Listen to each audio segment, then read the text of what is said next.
In a sunlit workshop, a master watchmaker turned AI manufacturing magnate begins his day briefing the team on microprocess timing and quality checks.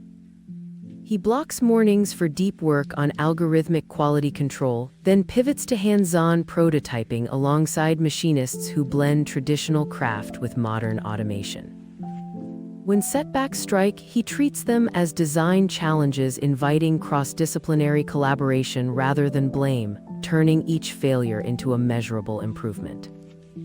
A heartfelt anecdote recalls a late night when a breakthrough arrived after listening to a junior programmer explain a tiny flaw in a sensor system.